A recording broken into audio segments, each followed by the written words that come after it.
Good morning, magical seekers. Brian here with BMK Magic Explorations. This morning we have a bit of lore to go over, as today in the Wheel of the Year is Ostara, which is basically a celebration of the spring equinox, or technically the first day of spring. Though as you can see, I'm kind of bundled up here because here, even though I'm in Mid-East Texas, it doesn't feel much like it. It's in the 30s outside. So first day of spring, but still weirdly feels like it should be the middle of winter. Go figure. Anyway,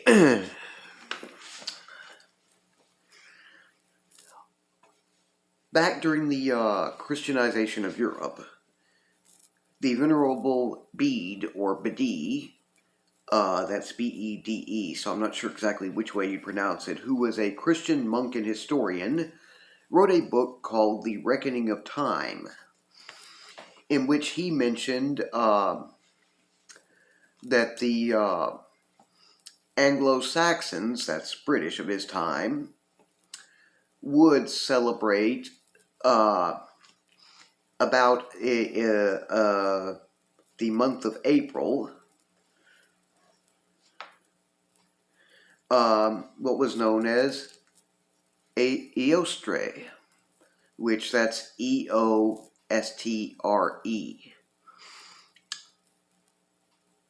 Eostre, in the Old Germanic dialect. At least that, I'm not sure if I slaughtered the pronunciation. Which was a celebration about a Germanic goddess of the dawn, by the same name, which was apparently where the old, in one of the old Germanic calendars, their name for the month of April, Eoster, I'm not sure exactly how you pronounce it, which was it was their name for the month of April in that old calendar, Germanic calendar. Though he doesn't really write much more about it. Of course, being a Christian monk and historian, he wouldn't have had much of any reason to really write about the practices observed or anything like that. He wouldn't have had any reason to want to preserve what were seen back then as paleo-pagan practices and all, not for a Christian monk. He just happened to write about it, as was apparently notable. Though for a while, modern-day scholars and academics, including to this very day, have debated whether or not he made this up or whether it was a real thing, but there has actually been more evidence, such as discovery of mostly decipherable artifacts and such with the name on it, from the Germanic peoples and all. So there's been more to back up that he didn't just pull it out of thin air.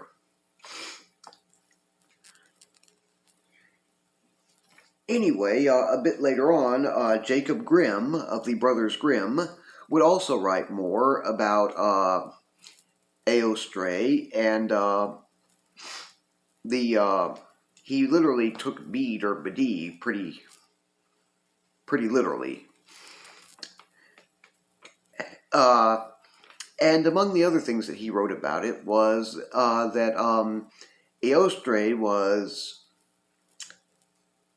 the translation in an old Germanic language, whereas, at least for his time at that time, a more modern translation would also be Ostara, O-S-T-A-R-A, for both the goddess and the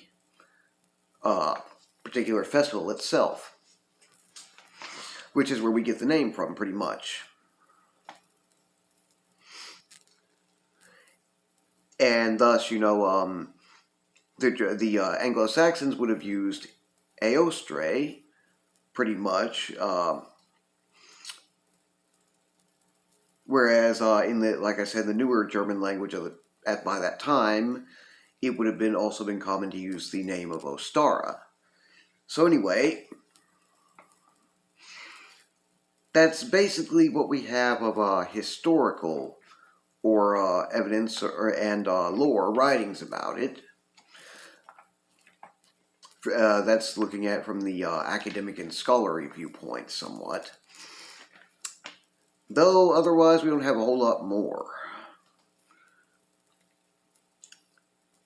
Anyway, as far as lore goes too, how you say, a lot of the lore that's come up is very similar to the modern day Christian and secular holiday of Easter. As a matter of fact, it's not too hard to figure out that Eostre, spelled E-O-S-T-R-E, yeah, not too hard to figure out how that would have eventually translated into Easter. Not too far off. Excuse me, my sinuses have been a bit going. And over time, how do you say, more of the lore or folklore and mythology, legends about how we, regarding both Easter and even Ostara itself, have been. The thing is, a lot of it's, kind of more recent modern inventions, whereas we don't know how much of it actually may or may not have come from the Paleo-pagans, such as the Germanic Paleo-pagans back then. We do know that, say, like lore regarding things like the Easter Bunny, for instance, mostly comes from sometime in the 1600s. At least that's the earliest we have writings about it.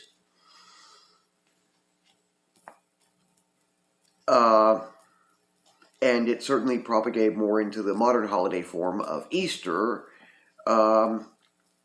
People were writing about, the lore behind it, by around 1900 and all, whereas it's believed that lore may have only been, started coming about around 20 years before, so.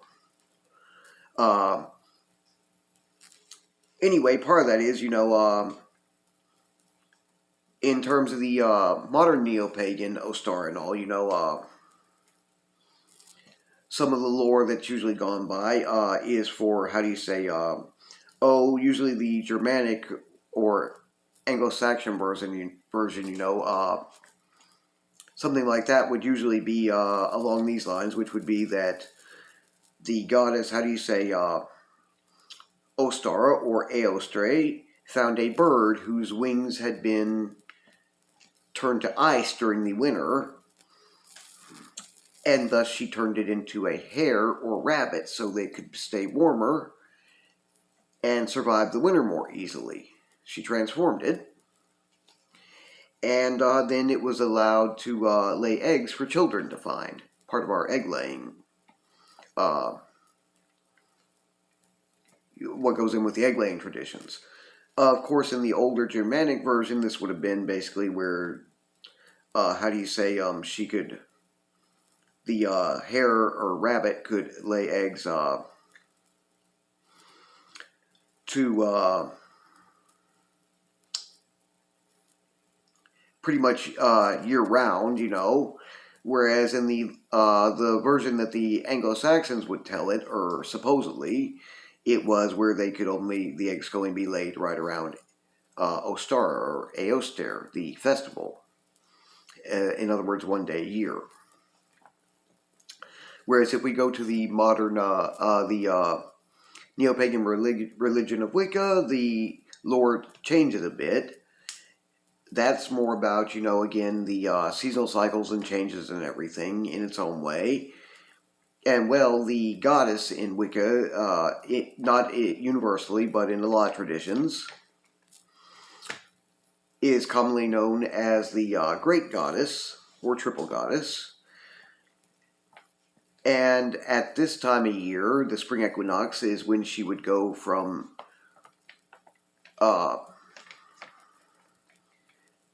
would basically take on what's known as her maiden form for that part of the year, and would meet and marry the horn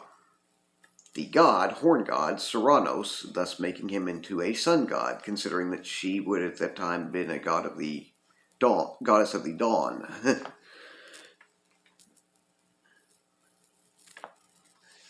So,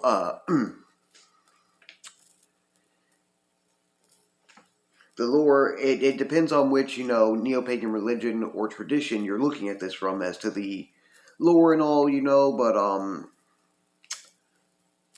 it's, like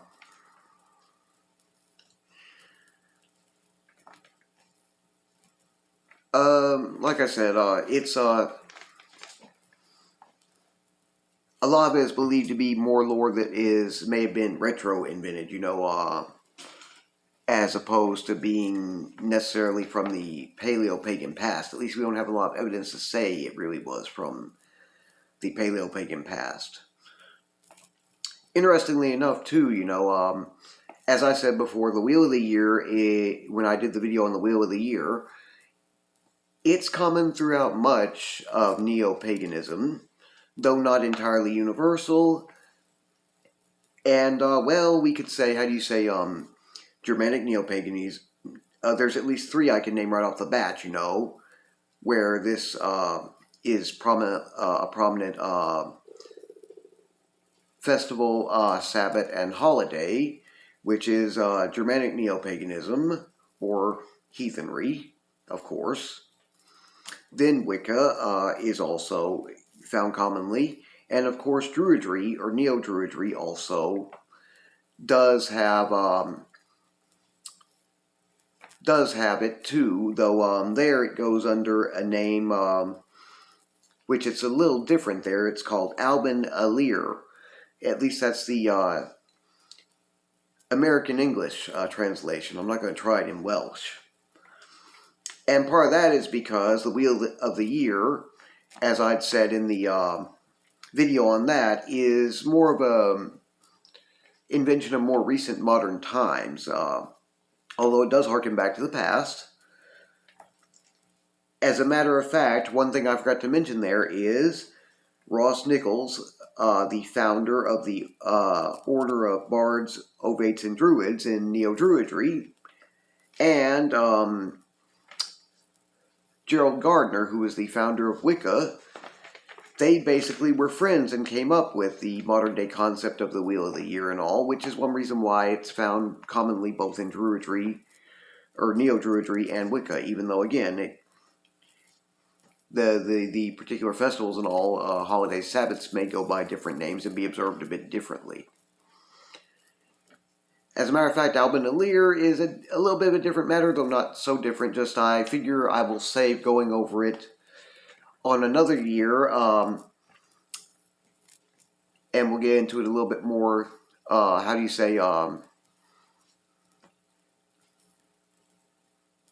get into it a little bit more, the Alban Alir.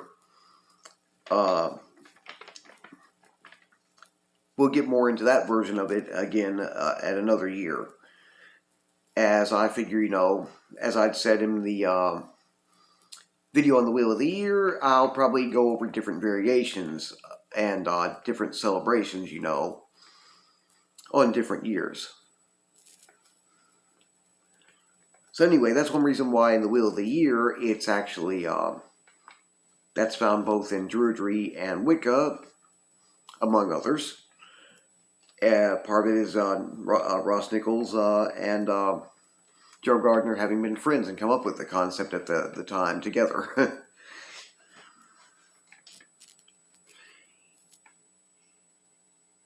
Anyway,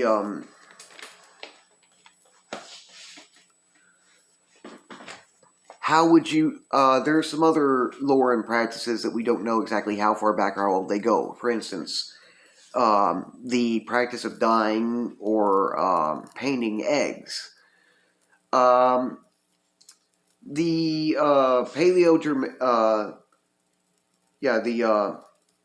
Paleo-Germanic pagans, we aren't sure, not a lot of evidence for them actually doing this. In the Ukraine, there actually is a tradition of painting or decorating, dyeing eggs in a very, very ornate manner, which is believed to go back thousands of years, possibly even before this time. But considering the two regions, although they're both in Europe, are a bit geographically distinct, it's possible for there to be a cross-influence there, but it's also a bit unlikely, too, so... Could have been, but may not be, because, they just wouldn't have had much reason why that would have crossed over with one another. And, well,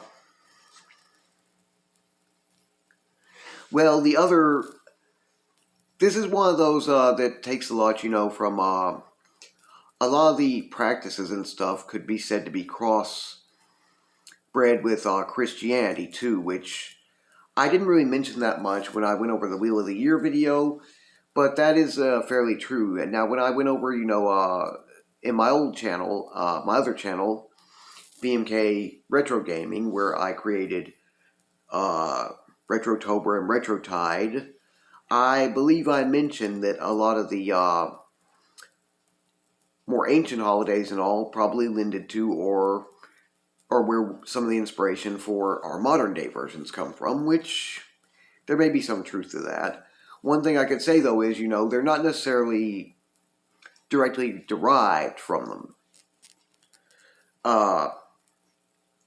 Oftentimes the Neopagan or ancient versions, the Paleopagan versions, actually, there's a possibility that Christianity, like say the Catholic Church, took, how do you say, like during the Christianization of Europe with the Catholic Church, they would have basically been trying to convert the Paleopagans existent at different times, where they found them, to Christianity. And one of the ways they commonly did this was that they would just go ahead and find or co-opt already existing Paleopagan holidays and all that would be decently in correspondence, and basically change their overall meaning or significance, while they would otherwise leave pretty much the, maybe not intentionally, but people were still going to practice, and observe those festivals and celebrations the way they pretty much always had.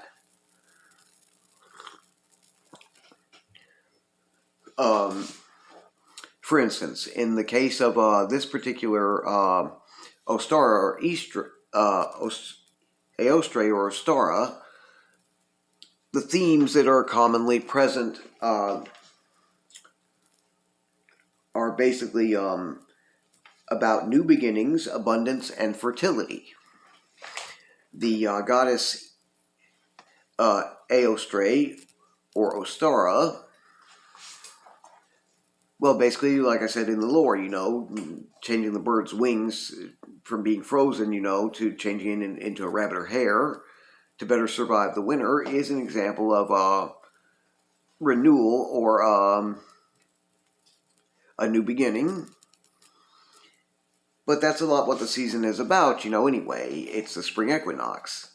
Like I say, in the Wiccan lore for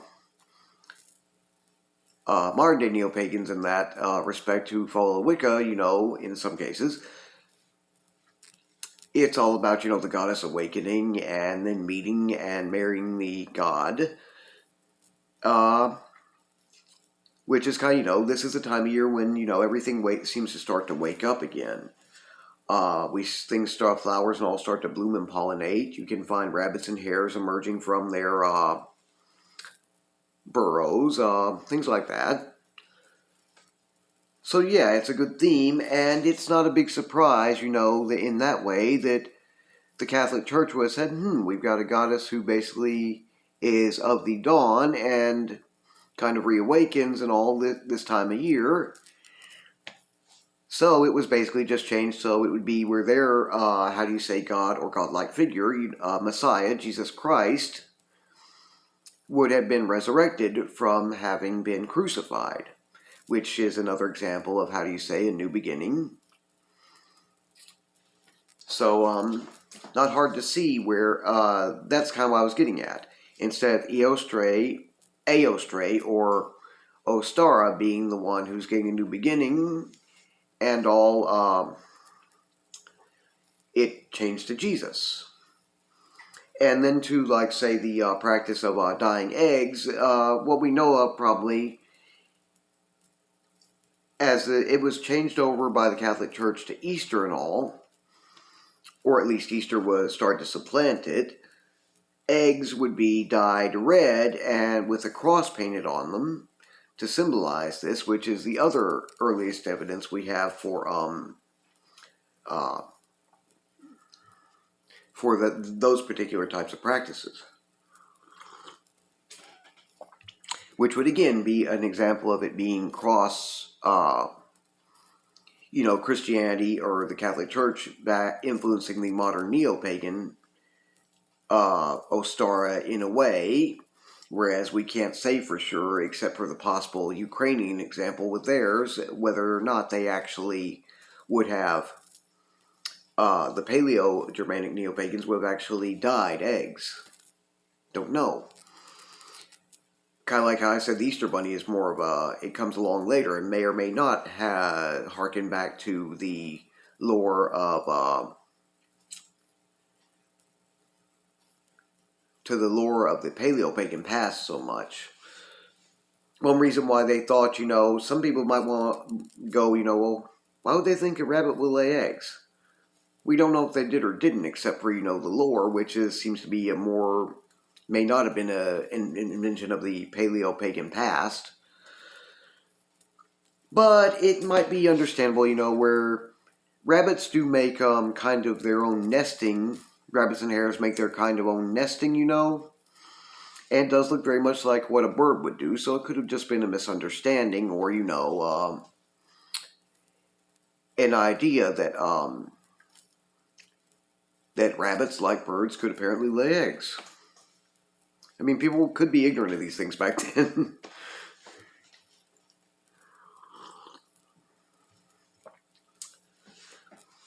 Anyway,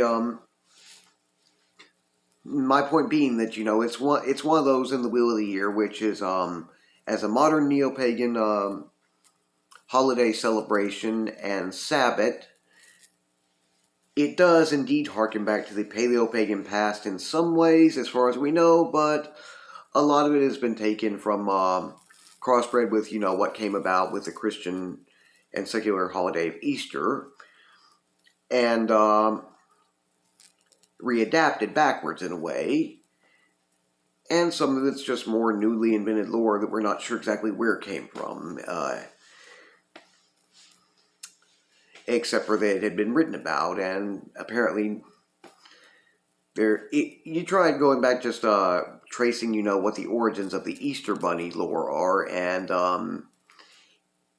good luck finding a clear answer. There's a lot of people written about it over time, and like I said, it seems to be like back in the 1600s was about the earliest time that this lore started to really come about. Anyway, some may ask, how would you actually observe and celebrate Ostara or Aostre? Well, as a Neopagan, it's actually, I'm not going to go too much over my personal practices. I figure that will be a good idea to save out for a later video on another Ostara, another year. But I can go over some that are pretty common. Actually, in some ways, it's not celebrated and observed a lot differently than Easter would be in some ways. One could do an egg hunt, egg dyeing. Of course, it'd be more of an Ostara egg hunt than an Easter egg hunt in this case. And you could do egg dyeing, since it's also about themes of fertility, abundance, and new beginnings. And basically the spring equinox itself, you can do things to bring a little bit more springtime into your home, such as some spring cleaning, which doesn't have to be complicated. It could be as easy as opening a window to allow in the air in to kind of clear out any negative spiritual energy and bring in a little bit of the springtime, with the spring breeze. You could just take a nature walk and go out searching for rabbits or hares, see if you can spot them leaving their burrows. You could set up an Ostara themed altar if that's your thing.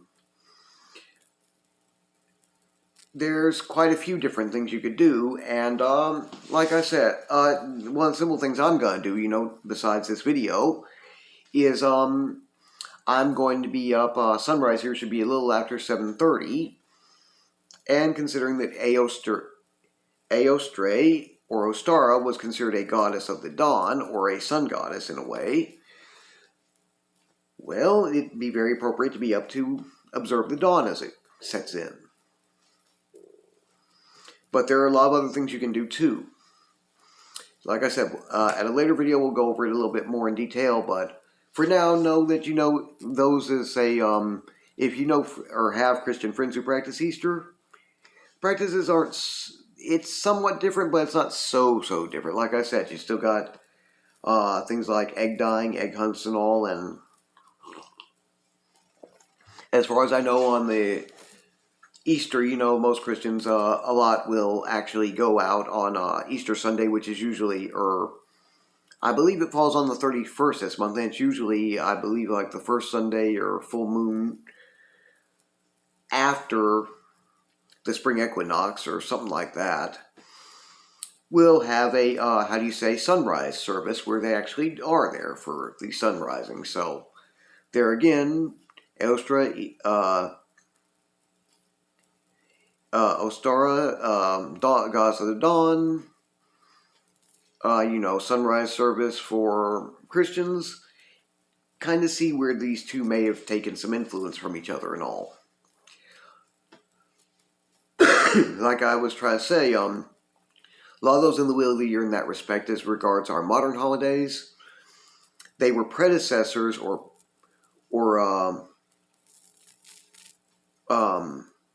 precursors to them. While they may have influenced them some, but they're not necessarily directly derived from each other. Though they do sometimes have a fair deal in common. Anyway, I do have a few recommendations and links for you guys from my preferred YouTubers. Scarlet Ravenswood has 2 videos where she goes over what's known about the goddess Eostre or Ostara, who's behind the Neopagan Ostara celebrations, the goddess who's commonly celebrated. Though I should point out that there are others who would be appropriate too, besides just Ostara or Eostre. Perhaps I'll go over some more of those at another time. Now, there's also Hearthwitch, or Hearthwitch, Hearth or Hearth, I forget how you pronounce it exactly. She has about 3 videos here. The first one actually goes over how one can set up and do an Ostara themed altar, while the other 2 are technically about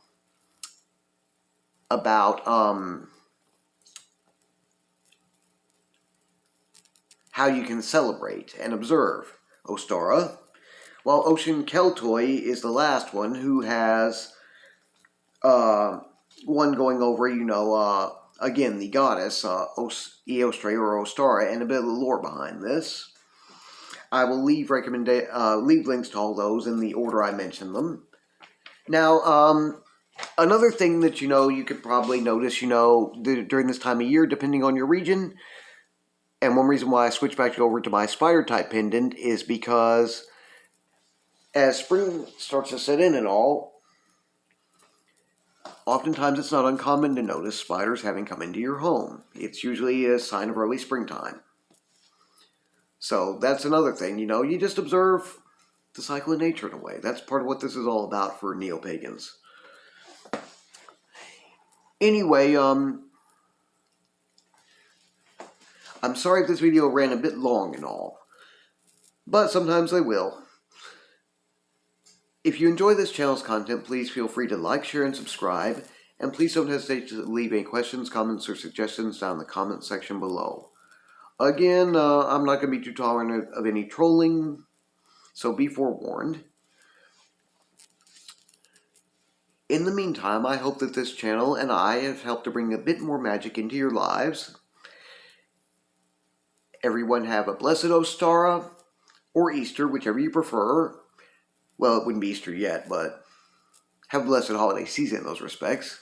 And hopefully I will see everyone back here again in the next video.